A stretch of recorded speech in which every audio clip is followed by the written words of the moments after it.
So how do you get your staff to go above and beyond and notice the little things that matter? For example, the waiting room coffee station needs to be restocked. There's garbage left behind, different things like that. So the question really is how do I get people to care beyond the paycheck, right? Yes. So that really, again, this is leadership workshop.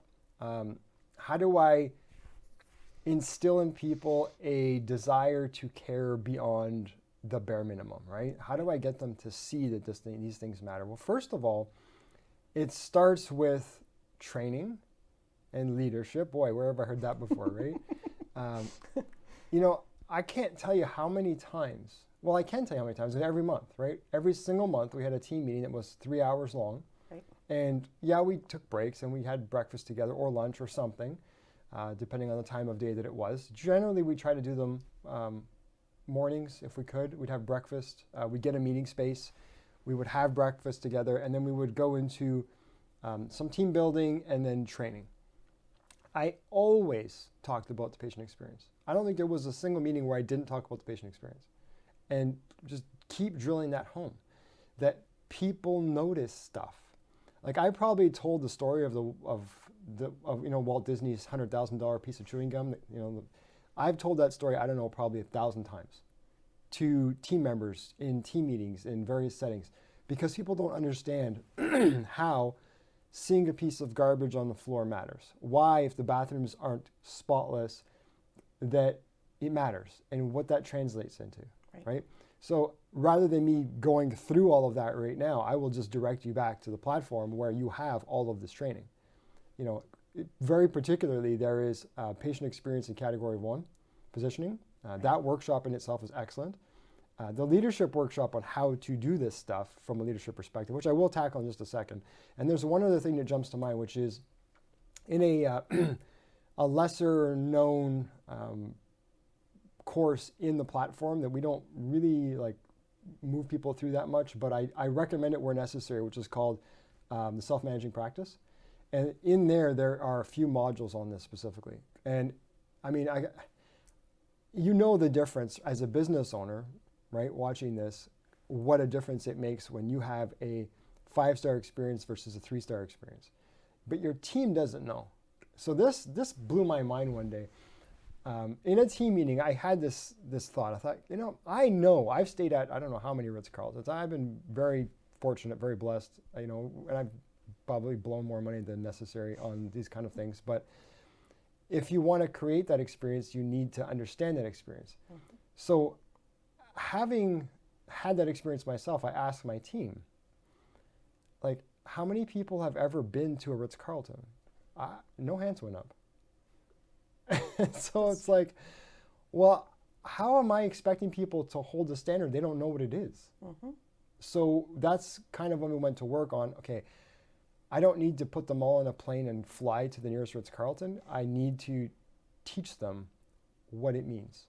Because a new employee at the Ritz-Carlton, as we've talked about in many places, gets 200 hours of training to be just entry level.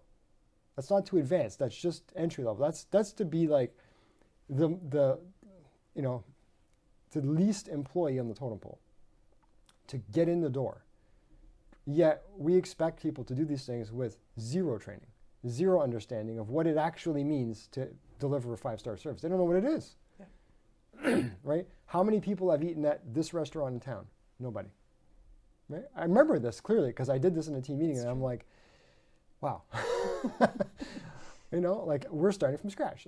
Here I am in my head in a place where I'm alone because I haven't brought anybody there. They don't know what I'm talking about, right? Yeah. So leadership workshop, I mentioned, it has to start at the top, right? It has to start at the top. So you as the leader have to impart what you're looking for, but then you have to bring it to their level, to the rest of your team's level. You have to bring them along. So if you've made a decision in your mind that you're no longer okay with something, i.e., I'm no longer okay with there being dust bunnies gathering in the corner, and we have a new standard that we need to keep. You made that decision, but nobody else came to that decision on their own. You just told them to. But that doesn't mean anything to them. So now if you want to get people to actually do it, to actually care, you have to get them to find meaning in it, right? So you have to make it their idea, or you have to make them understand, and you've got to come at this in many different ways. You can't just say, okay, today we're doing training on this and you're all going to get it 100%, right? It's just like in dental school, you had one day where you said, here's a filling, you're going to do this, okay, go. No, you did it like 1,000 times, right? And then you were let loose on the first patient. And then, you know, subsequently from there, over many, many years and decades for some of us, you know, you get good at it. But your team is the same thing. It's like a kid, right? You know, here, walk, you know, like they don't get it on the first try. It'd be nice if they did, but, you know, like they're going to fall. They're going to, you know, not like mine who waited a while to start walking. She just got up, started walking. I mean, that happens, but, you know, they fall. They do fall, right?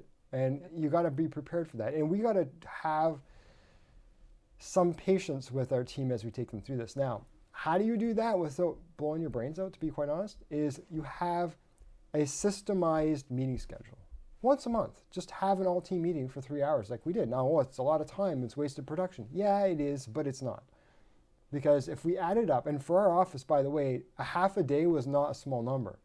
Like we would be losing in production between 10 and 20 grand by taking 3 hours out. Okay, that's not nothing. However, if you look at the increase in production that you got as a result of the meetings, our trajectory was always up. So you can't tell me it's not working, right? You can't tell me it's not, and especially you can see it, right? Like you can see when people care and when they don't. It's super evident from the moment you open the door, from the moment you call. Even an email response, people can tell if you actually care about what you do or not. Like, is this person excited in their response, right? So that has to come through. I mentioned systems. I mentioned leadership. Obviously, the training is the key component in this. And so, okay, what do you train? Well, I mentioned a few modules, but if you really want to go nuts, you know, Disney Institute has a whole section, a whole series of courses. So does you can study, I mean, you can just study and take notes by going to five-star businesses. Like I studied at length the Cheesecake Factory, Ritz-Carlton, a handful of others, and we brought those case studies into the office. Disney Institute, we spent time with them too. In fact, we did all of their courses, right? And we brought that back to our team. Yep. So, you know, you think, oh, that's a lot of work. It isn't if you do it right. If you systemize it in a way where it's not on the doctor to do it, and you know, we could coach you through how to do that. But the very basics to start, leadership workshops, you understand how to lead people. And then those couple of courses that I mentioned are modules within the platform. It's there.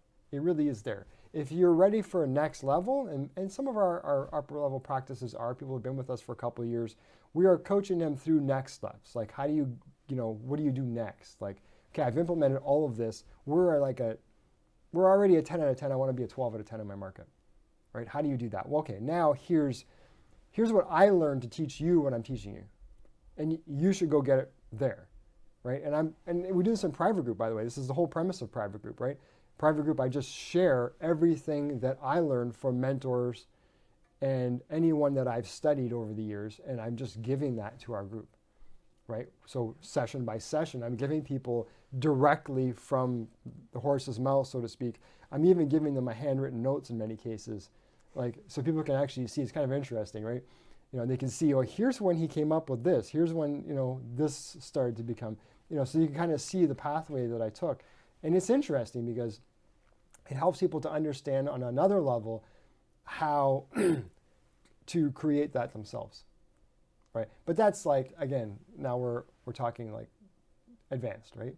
So hopefully that gives you a lot of background. I may have over answered that question. No, that was perfect. All right, let's move on. Excellent.